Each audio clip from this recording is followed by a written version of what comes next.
Hello, madlang people. Ayan, ang ating pong recipe ngayon is roasted chicken. Ayan po. Ngayon po is magmamarinate tayo ng ating manok. So, ito po yung ating isang buong manok. And syempre, mayroon tayong chili flakes, ginger, garlic, lemon, black pepper, salt, lime juice or Sprite. And then, mayroon tayong oyster sauce and then mayroon tayong seasoning. So, yan po ang kailangan natin sa ating roasted chicken. Ayan, simulan na po natin ang pagganda ng ating pang-marinate sa ating manok. Ayan na. Ayan po, may malalim na bowl po tayo. Tapos, ilalagay po natin sa malalim na bowl ang isang punong cup na Sprite. So, ayan. Ilalagay din po natin ang ating lemon. Isang lemon ito. Pwede din lime juice. Pero kasi wala akong lime so ginamit ko na lang is lemon.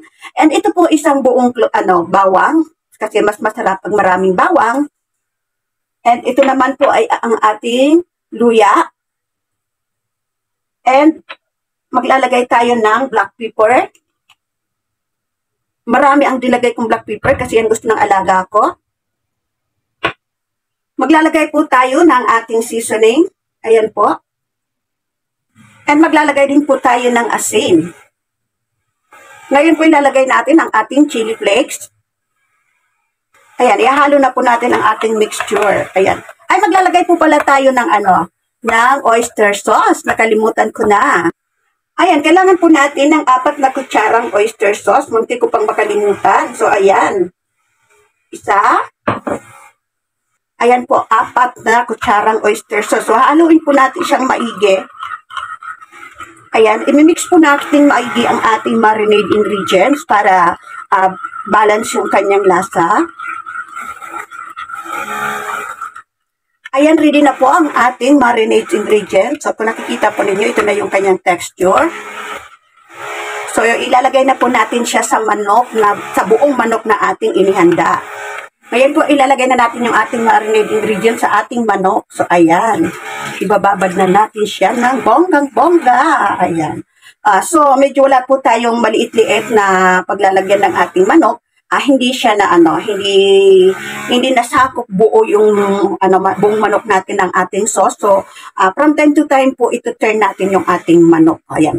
So, ngayon po, muna natin siya, imamarinate natin siya ng isang oras. Ang pinakamaiksi, if mapipwede whole night, mas masarap siya. Kaya, ayan, ibababad na po natin siya. Ayan, bye-bye!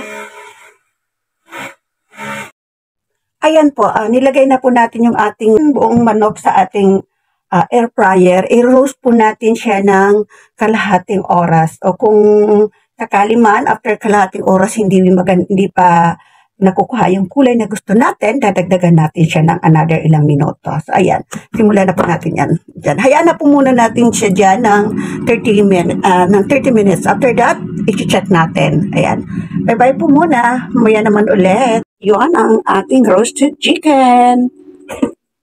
Taran, ayan na, ang sarap nito, yum. Ayan na, diba? Sarap naman. Thank you so much for watching. Naway hindi po kayo magsawa sa patuloy na pagsuporta sa aking mga video at huwag niyong skip ang aking ads nang sa gayon.